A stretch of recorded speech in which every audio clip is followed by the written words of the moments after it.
Assalamualaikum warahmatullahi wabarakatuh.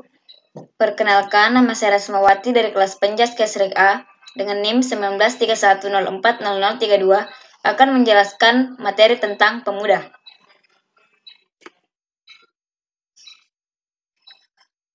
Organisasi.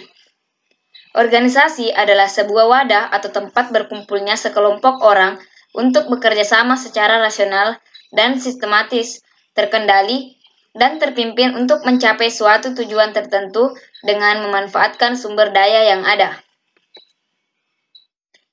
Organisasi adalah suatu hal yang tidak asing lagi bagi masyarakat luas, sebab hampir di setiap lapisan masyarakat memiliki organisasi untuk menjalankan suatu tujuan yang ingin dicapai.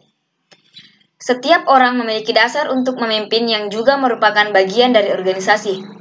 Paling tidak, setiap masing-masing orang memimpin dirinya sendiri dalam menjalankan kehidupan sehari-hari. Dewasa ini juga organisasi, semakin berkembang karena organisasi sangat diperlukan pada organisasi, dan juga tata kerja dalam pembagian tugas baik secara individual maupun sosial atau bersama-sama. Maka dari itu, penting bagi kita mempunyai pengetahuan tentang organisasi, manajemen, maupun tata kerja, agar dapat mengembangkan potensi diri sebaik mungkin, terutama dalam keorganisasian. Organisasi adalah sarana atau alat untuk mencapai tujuan. Oleh karena itu, dikatakan organisasi adalah wadah atau wahana kegiatan daripada orang-orang yang bekerja sama dalam usahanya mencapai tujuan. Dalam wadah kegiatan itu, setiap orang harus jelas tugas, wewenang dan tanggung jawabnya, hubungan dan tata kerjanya. Pengertian yang demikian disebut organisasi yang bersifat statis, karena sekedar hanya melihat kepada strukturnya. Di samping itu, terdapat pengertian organisasi yang bersifat dinamis. Dalam pengertian ini, organisasi dilihat daripada sudut dinamikanya, aktivitas tindakan daripada tata hubungan yang terjadi dalam organisasi itu, baik yang bersifat formal maupun yang bersifat informal. Misalnya, aktivitas tata hubungan antara atasan dan bawahan, tata hubungan antara sesama atasan dan sesama bawahan. Berhasil atau tidaknya tujuan yang akan dicapai dalam organisasi tergantung sepenuhnya kepada faktor manusianya. Definisi organisasi. 1. Menurut McFarland, organisasi didefinisikan sebagai berikut. Organisasi adalah suatu kelompok manusia yang dapat dikenal yang menyumbangkan usahanya terhadap tercapainya suatu tujuan. 2. Menurut Daimov, organisasi didefinisikan sebagai berikut. Organisasi adalah perpaduan secara sistematis daripada bagian-bagian yang saling ketergantungan atau berkaitan untuk membentuk suatu kesatuan yang bulat melalui kewenangan, koordinasi, dan pengawasan dalam usaha yang telah ditentukan. Berdasarkan atas kedua definisi tersebut, dapat diberikan ciri-ciri organisasi sebagai berikut. 1. Adanya suatu kelompok yang dapat dikenal. 2. Adanya kegiatan yang berbeda-beda tetapi satu sama lain saling berkaitan atau interdependently part, yang merupakan kesatuan usaha atau kegiatan. 3. Tiap-tiap anggota memberikan sumbangan usahanya atau tenaganya. 4. Adanya kewenangan, koordinasi, dan pengawasan. 5. Adanya suatu tujuan atau the idea of goals. Konsepsi dan prinsip daripada organisasi atau the concept and the principles of organization adalah sebagai berikut. 1. Prinsip bahwa organisasi harus mempunyai tujuan yang jelas, atau to define clearly of the objective of the organization. Organisasi dibentuk atau disusun atas dasar adanya tujuan. Jelasnya, tidak mungkin suatu organisasi tanpa adanya tujuan. Misalnya, A. Organisasi kekuasaan atau negara dibentuk untuk mencapai tujuan negara atau nasional. Lihat GBHN. B. Organisasi olahraga. Misalnya KONI dibentuk untuk mencapai tujuan, yaitu mencapai prestasi yang setinggi-tingginya di bidang olahraga. C. Organisasi niaga, misalnya PNGIA, dibentuk dengan tujuan mencari keuntungan atau profit making. 2. Prinsip skala hierarki, the scalar principle. Adanya garis kewenangan yang jelas dari pimpinan tingkat atas sampai pada setiap pimpinan tingkat bawahan. Berarti garis pelimpahan wewenang dan garis pertanggungjawabannya akan lebih efektif. Demikian pula proses pengambilan keputusan, sistem komunikasi, dan koordinasinya suatu organisasi. 3. Prinsip kesatuan perintah atau komando. Principle of Unity Command. bahwa seseorang hanya menerima perintah dan bertanggung jawab terhadap seorang atasannya saja. 4. Prinsip pelimpahan wewenang, Principle of Delegation of Authority. Disebabkan seorang pemimpin mempunyai kemampuan terbatas dalam melaksanakan segalanya pekerjaannya, maka kewenangan itu harus dilimpahkan kepada pejabat-pejabat pimpinan sebagai yang terendah sekalipun. Pelimpahan wewenang itu harus dapat menjamin kemampuan para pejabat tersebut untuk mencapai hasil yang diharapkan.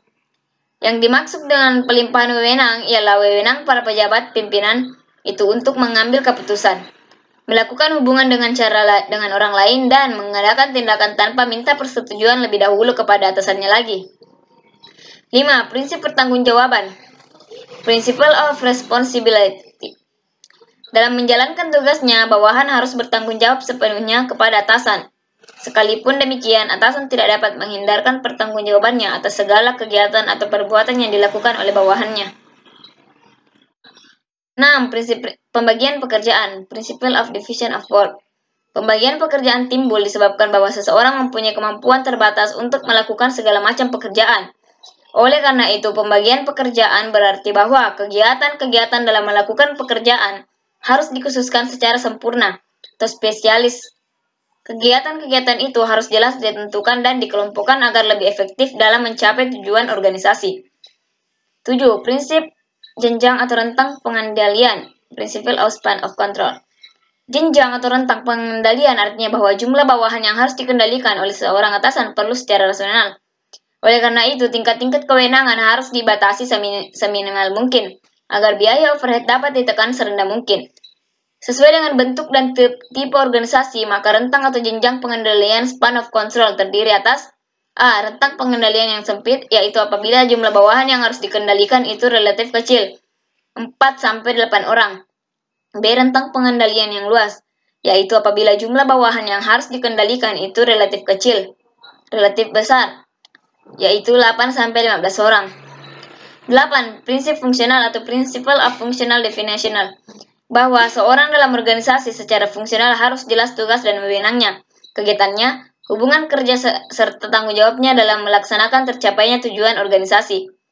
9. Prinsip pemisahan, Principle of Separation, bahwa beban tugas pekerjaan seorang tidak dapat dibebankan tanggung jawabnya kepada orang lain. 10. Prinsip keseimbangan atau Principle of Balance, keseimbangan antara struktur organisasi yang efektif dengan tujuan organisasi. Keseimbangan antara beban tugas pekerjaan dengan fungsi-fungsi manajer.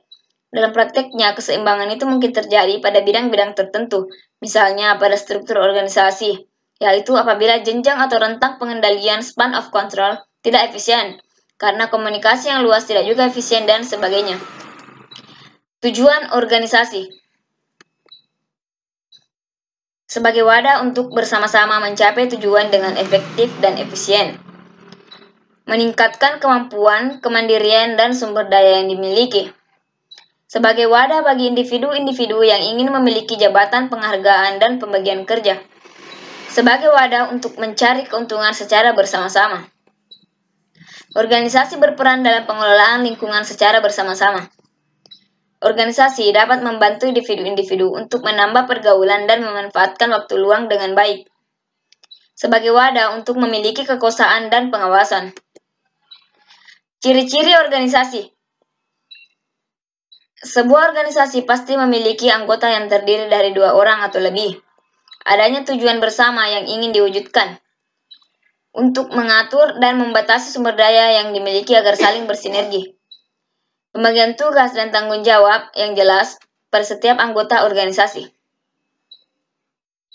Para anggota harus saling bekerja sama. Unsur-unsur organisasi. Personil atau men adalah unsur terpenting di dalam sebuah organisasi di mana masing-masing personil memiliki tingkatan dan fungsi tersendiri. Kerjasama atau teamwork. Organisasi hanya bisa mencapai tujuan bersama bila para anggotanya melakukan tugas dan tanggung jawab secara bersama-sama. Tujuan bersama adalah sasaran yang ingin dicapai oleh sebuah organisasi, baik dari sisi prosedur, program, pola, hingga hasil akhir.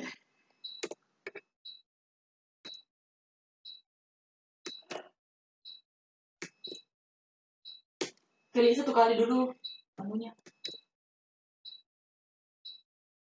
Ulang deh. Tujuan bersama adalah sasaran yang ingin dicapai oleh sebuah organisasi, baik dari sisi prosedur, program, pola, hingga hasil akhir. Peralatan atau equipment. Diperlukan sarana dan prasarana berupa kelengkapan sebuah organisasi seperti kantor atau gedung, material, uang, sumber daya manusia, dan lain-lain. Lingkungan atau environment. Faktor lingkungan juga sangat berpengaruh pada sebuah organisasi. Sosial budaya, kebijakan, anggaran, peraturan, kondisi ekonomi. Sumber daya alam.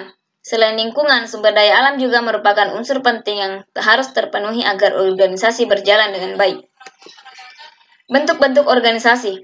1. Organisasi politik. Organisasi yang bergerak di bidang politik dengan tujuan yang berhubungan dengan politik sebuah daerah atau negara. Salah satu contohnya adalah partai politik di Indonesia.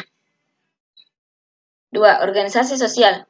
Organisasi yang fokus mengurus soal kemanusiaan, misalnya kesehatan, bencana alam, ekonomi sosial, dan lain-lain. Contoh organisasi sosial adalah tim SAR.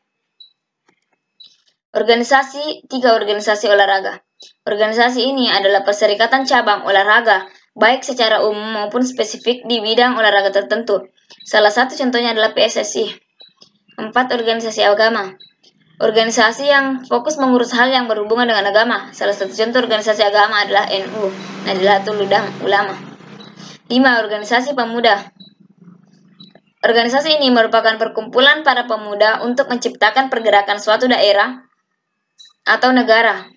Budi Utomo dalam perjuangan kemerdekaan Indonesia. 6. Organisasi mahasiswa. Mirip dengan organisasi pemuda, namun sifatnya lebih ilmiah. Salah satu contohnya adalah BEM. Organisasi kepemudaan. Organisasi kepemudaan adalah lembaga yang menghimpun segenap potensi anak muda, baik mahasiswa maupun anak sekolah yang masuk kategori pemuda, bahkan mereka yang tidak menjadi anak terdidik. Organisasi kepemudaan ini terdiri bersama dengan visi dan struktur kepemimpinan, budaya dan model aktualisasi ide dan gagasannya. Bentuk dari organisasi ini lebih banyak berkaitan dengan lembaga HMI, IMM, PMII, BEM, dan lembaga organisasi ke daerah seperti yang sejenis dari hal tersebut. Pemuda yang terhimpun di dalamnya menjalani proses kaderisasi, interaksi, dan uji kemampuan memimpin dengan adanya struktur kepemimpinan yang ditata melalui forum-forum kongres dan pengambilan kebijakan strategis lainnya. Pendidikan dalam sistem pengkaderan dan rekrutmen tercipta melalui proses ideologisasi. Prosesnya dengan mengikuti tahapan pengkaderan 1, pengkaderan 2, dan tahapan selanjutnya pengkaderan sosial dan keterampilan lainnya. Dari proses tersebut, terjadi konsolidasi pemikiran, pembentukan watak, mental, tradisi, dan kemampuan yang lebih dari pemuda yang tidak berorganisasi. Disinilah peran penting organisasi kepemudaan sebagai pembentuk karakter dan kualitas anak muda di Indonesia. Dalam kepanitiaan, anak muda yang tergabung dalam sebuah organisasi kepemudaan terlatih melakukan manajemen kemampuan dan koordinasi. Seorang ketua panitia dilatih melakukan koordinasi dengan panitia lainnya. Pembagian tugas sehingga tercipta peran masing-masing, ada yang mencari dana dengan melakukan registrasi para calon penyumbang dan segmen mana yang bisa mensupportnya. Ada juga yang melakukan konsolidasi dan peserta dan undangan agar kegiatan terjadi dengan efektif dan efisien. Ada juga yang menjadi pengatur pemateri dan penjadwalan kegiatan sesuai kepentingan organisasi. Ada juga mengerjakan semuanya, campur aduk sama rasa dengan berbekal manajemen tukang sate. Dia yang buat, dia yang masak, dia yang jual, dan dia yang bagi, bahkan dia yang makan. Ini menjadikan anak-anak aktivitas memahami bagaimana proses konsolidasi secara masif dan menjadi tanggung jawab kreator. Manfaat aktif di kegiatan organisasi kepemudaan dan kemahasiswaan. Manfaat aktif di kegiatan organisasi kepemudaan dan kemahasiswaan. Mengasah keterampilan interpersonal, mengasah jiwa kepemimpinan, mengasah keterampilan membuat program kerja, mengasah keterampilan bekerja sama secara kelompok atau tim, mengasah keterampilan pengembangan diri, self-development, menambah ilmu pengetahuan. Terima kasih, itulah tadi yang sempat saya sampaikan. Lebih dan kurangnya mohon dimaafkan. Assalamualaikum warahmatullahi wabarakatuh.